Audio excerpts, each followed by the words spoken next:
Naglalakad sa tabing daan sina Angko at Noboro nang biglang umamin si Noboro ng nararamdaman para kay Angko, napasigaw si Angko na hindi pa siya handa pero panaginip lang pala iyon.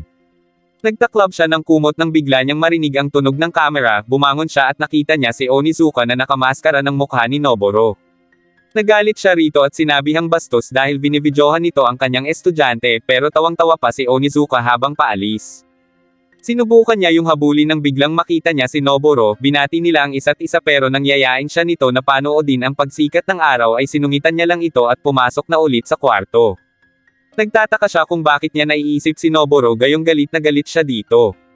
Samantala, habang nasa klinik ay nagpupumilit si Mr. Uchiyamada na bumangon kahit hindi pa naman niya kaya sinabi ni Fuyutsuki na huwag na itong mag-alala dahil isang araw na lang naman ay babalik na sila sa Tokyo at ipagbigay bahala na sa kanila ang pag-iintindi sa mga estudyante para magkaroon siya ng oras na pagpahingahin ang sarili. Nang makaalis si Fuyutsuki ay naisip ni Mr. Uchiyamada na sa loob ng maraming taon ay abala siya sa kanyang trabaho at sa oras ng kanyang pagtulog ay sinisermonan pa siya ng kanyang asawa bagay na nagpapasakit sa kanyang ulo tapos ang ending paglilinisin pa siya sa bahay kaya wala na siyang panahon para magpahinga. Habang nag-uusap ang dalawang kaibigan ni Angko ay dumating ito na may dalang inumin para sa kanila. Dahil gusto ng dalawa na magkaroon ng magandang alaala sa lugar ay plano nila na ipatawag ang mga lalaki at sabihin ang nararamdaman nila. Una na nilang kakausapin ang mga lalaki sa class 1 at nang yayain ng dalawa si Angko ay bigla naman itong tinamaan ng bola sa ulo. Agad siyang nilapitan ni Noboro at tinanong kung ayos lang siya at humingi kaagad ng tawad pero sinisi lang siya ng kaibigan ni Angko at sinabing palitan ng bago ang natapong frap. Nang paalis na si Noboro ay sinabi ni Angko na wag na yung palitan at kasalanan din naman daw niya dahil hindi siya nakatingin. Nang makaalis si Noboro ay tinanong siya ng dalawa kung bakit bumait siya kay Noboro pero itinanggi niya iyon at nagpalusot na nakatingin kasi si Onizuka kaya sinabi ng dalawa na itapon na lang nila ang mga gamit ni Noboro para umiyak iyon. Nagtaka naman ang dalawa nang sabihin ni Angko na wag na lang dahil sila agad ang pagbibintangan pag ginawa nila iyon, kaya niloko siya ng dalawa na nagkagusto na siguro siya kay Noboro bagay na itinanggi niya at nagalit na siya sa dalawa. Hindi nila alam ay narinig sila ni Onizuka. Habang naiinis na naglalakad sa loob ng bilihan ng souvenirs ay narinig niya ang sinabi ng babae na ang mga buhanging iyon ay nakapagpapatupad ng hangarin tungkol sa pag-ibig. Nang lingunin niya iyon ay biglang dumating si Fukuroda na ikinagulat niya at itinanggi na tumitingin siya sa mga Sand of the Stars. Sinabi pa nito na handa itong makinig sa anumang problema sa pag-ibig ng kanyang estudyante pero nilayasan lang ito ni Angko at nagtingin pa ng ibang mga souvenirs. Naging interesado siya sa hugis pusong kwintas na may lamang buhangin at kinuha ang kabiyak na may nakalagay na pangalan niya at ang kabiyak ay pangalan ni Noboro. Narinig niya sa dalawang nag-uusap na babae na magtapat na iyon ang nararamdaman sa nagugustuhan yun bago pa mahuli ang lahat. Binitawan ni Angko ang hawak na kwintas. Samantala, sa pag-iisip ni Mr. Uchiyamada ay sinisi nito si Onizuka kung bakit siya nagkaganon dahil kung hindi iyon nanlibre ng pagpunta doon ay hindi sana siya mahuhulog sa jet ski. Sa galit kay Onizuka ay sinabi niyang dapat iyong mapatalsik. Habang nangangatal sa galit ay isang babae ang pumasok sa silid at may dala itong bulaklak para sa kanya. Nagulat siya dahil ngayon lang may nag-alalang estudyante sa kanya. Siya si Megumi ng class 4 pero napangiwi si Mr. Uchiyamada dahil isa yun sa mga estudyante nito at inisip na baka inutusan lang yun ni Onizuka para magdala ng bulaklak na baka may masama itong balak. Nang mahulog ang isang bulaklak ay nilimot yun ni Megumi at nagulat si Mr. Uchiyamada sa nakita niya. Habang naliligo si Angko ay pumapasok pa rin sa isip niya si Noboro kaya naisip niyang may gusto nga siguro siya doon. Nang makalabas ng banyo ay nagulat siya dahil naroon pala si Noboro na nagulat din at nang akma na sanang palabas ay biglang dumating ang dalawang kaibigan ni Angko na napaatras sa gulat. Nagalit si Angko dahil pinag-isipan tuloy sila ng masama. Habang nasa kwarto ay tinanong niya si Noboro kung hindi ba ito gagalaman lang dahil iyon na ang huling gabi nila sa isla, at nang yayayain niya sana ito ay bigla namang may kumatok sa pinto at nang buksan iyon ay hinanap ng babae si Noboro. Iyon pala ang babae na pinapayuhan kanina na umamin na sa nararamdaman. Umalis na si Angko kaya napatingin sa kanya si Noboro at hindi na inintindi ang sinasabi ng babae. Habang naglalakad sa may pool ay dumating na naman si Onizuka na hawak na naman ang kamera at nakamaskara ng mukha ni Noboro. Tinanong siya nito kung may gusto ba siya kay Noboro at nang itanggi niya iyon ay ipinakita ni Onizuka ang video niya nang nanaginip siya at binabanggit ang pangalan ni Noboro kaya binasag niya ang camera at sinabing mga tipo ni Brad Pitt ang gusto niya at hindi ang duwag na tulad ni Noboro. Sinabi ni Onizuka na maaaring pandak, hindi malakas, hindi athletic, hindi matalino, hindi tuli at walang apil si Noboro pero hindi sila magkakatuluyan kung hindi sasabihin ni Anko ang totoo niyang nararamdaman. Pero ginigiyot pa rin ni Anko na wala siyang gusto doon kaya sinabi ni Onizuka na siya na ang bahala. Samantala, pigil na pigil pa rin si Mr. Uchiyamada at sinabing hindi siya mahuhulog sa isang patibong nang bigla siyang tanungin ni Megumi kung hindi niya ito naaalala. Sinabi ni Megumi na siya ang kinuwentuhan ni Mr. Uchiyamada tungkol sa Sunflower, nung bagong transfer pa lang siya sa eskwelahan at wala pang mga kaibigan at halos gusto niya nang umiyak ay dumating si Mr. Uchiyamada at ikinwento ang tungkol sa Sunflower, at habang binabanggit ni Megumi ang mga linyang sinabi ni Mr. Uchiyamada ay naalala niya iyon at sinabayan si Megumi.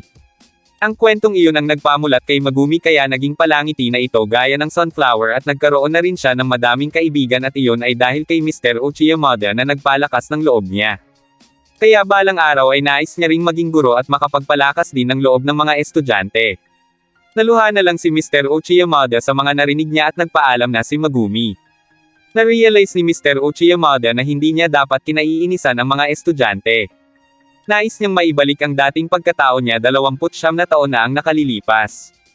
Kaya ipinangako niyang magsisimula siya muli gaya ng kung paano siya noong guro pa siya. Iyon na ang huling araw nila sa Okinawa pero si Fuyutsuki na lang ang laging nagtitingin sa vice principal. Pero nang buksan niya ang pinto ay nakita niya itong nakabihis at malakas na muli at sinabing magsisimula na ito uli nang biglang itulak ni Onizuka ang pinto dahil hinahanap nito si Fuyutsuki para humingi ng tulong. Naiwang may nakadaga na pinto kay Mr. Uchiyamada na ikinagalit nito. Sa kalagitnaan ng gabi ay tinawag ni Onizuka ang lahat ng estudyante dahil iyon na ang huling gabi nila sa Okinawa at magkakaroon sila ng special event. Nilapitan siya ni Kunyo at habang nakatutok ang hawak kay Kunyo ay sinabi ni Onizuka na magpalit ang mga ito ng swimsuit pero nang hindi pumayag ang lahat ay nagwala si Onizuka at sinabing magkakaroon nga sila ng special event bagay na hindi maintindihan ng mga ito. Nang makapagpalit ay dinala niya ang mga ito sa abandonadong hotel. Inakala ni Fuyutsuki na magkakaroon sila ng swimsuit party sa nakakatakot na gusali pero sinabi ni Onizuka na doon masusukat ang lakas ng loob nila. Tinanong ni Fuyutsuki kung bakit kailangan pa nilang mag-swimsuit pero pinakalma lang sila ni Onizuka at sinabing dahil sa pagkalugi ng hotel na iyon ay nag-suicide doon ang may-ari kaya may bakas doon ang pinagsunugan nito. Sa takot ni Fuyutsuki ay napayakap ito kay Onizuka. Napaisip naman si Anko kung ano ang plano ng guro. Inakbayan ni Onizuka si Kunyo at sinabing iyon ang dahilan kung bakit niya pinagpalit ng swimsuit ang mga ito para kapag yumakap sa kanila ang mga babae ay maramdaman nila ang balat ng mga ito. Sinimulan na ni Onizuka ang kaganapan, una ay ang pagpapasulat ng pangalan ng mga ito sa notebook na nasa basement na magkakapartner ang babae at lalaki.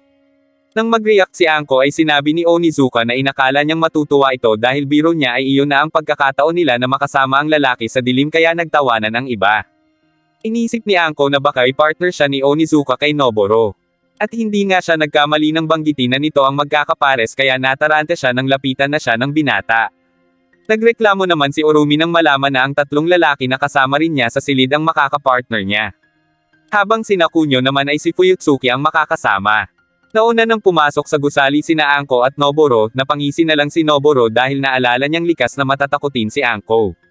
Nang biglang may dumaan na motorsiklong may sakay na walang ulo at sa takot ay napayapos ito kay Noboro. Pinakalma siya nito at sinabing si Onizuka lang iyon kaya bumitaw na sa pagkakayapos si Anko at sinampal si Noboro. Nang makalabas si Onizuka ay sinabi nitong hindi pa rin umamin si Anko ng nararamdaman sa binata.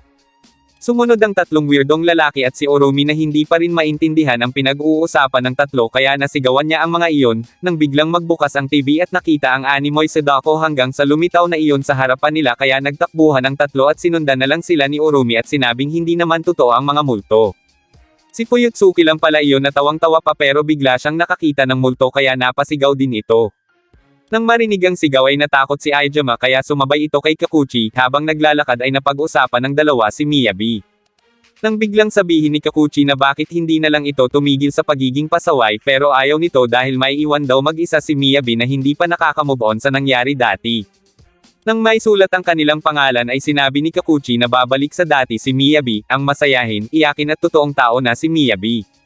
At balang araw ay magagawa yung mapagbago ni Onizuka. Maya-maya pa ay isang lalaki ang naglagay ng palatandaan ng ruta. Sa pangalawang parte, nagtungo sina Noboro at Anko sa lugar kung saan nakaturo ang ruta. Dahil sa labas iyon ng gusali ay nilamag si Anko kaya ibinigay ni Noboro ang t-shirt niya dito. Habang naglalakad ay narinig nila ang alulong ng isang lobo na ikinatakot ni Anko pero sinabi ni Noboro na imposibleng magkaroon ng lobo sa Okinawa. Takot na si Anko pero patuloy pa rin sa paglalakad si Noboro hanggang sa nakasalubong nila si Fujiyoshi na naka-costume na parang lobo at pinagtawanan iyon ni Anko. Lumabas din si Kunyo na naka-costume na nakakatawa kaya halos mautas sa pagtawa ang dalaga. Nawala na ang takot nito at hawak kamay na silang naglakad ni Noboro. Hindi pa rin makaamen si Anko ng kanyang nararamdaman para kay Noboro dahil takot itong mapalapit sa mga tao at malaman ng mga ito ang nararamdaman niya kaya mailap siya. Napansin niyang napakabilis ng panahon kapag kasama niya si Noboro nang biglang matisod siya at masira ang tsinelas niya kaya agad na inalis ni Noboro ang tsinelas niya at ipinasuot kay Anko. Habang isinusuot ni Noboro kay Anko ang tsinelas ay sinabi niyang natutuwa siya dahil tahimik lang si Anko dahil naisip niyang ayaw ni Anko sa tulad niya. Na-realize ni Anko na tulad niya ay takot ding masaktan si Noboro. Nang biglang nagsigawan ang apat na nakamaskara at tinukso sila sa tawag na lovebirds. Nilapitan ng apat si Anko kaya agad itong sinaway ni Noboro kaya kinalaban siya ng isa sa mga ito at wala siyang nagawa.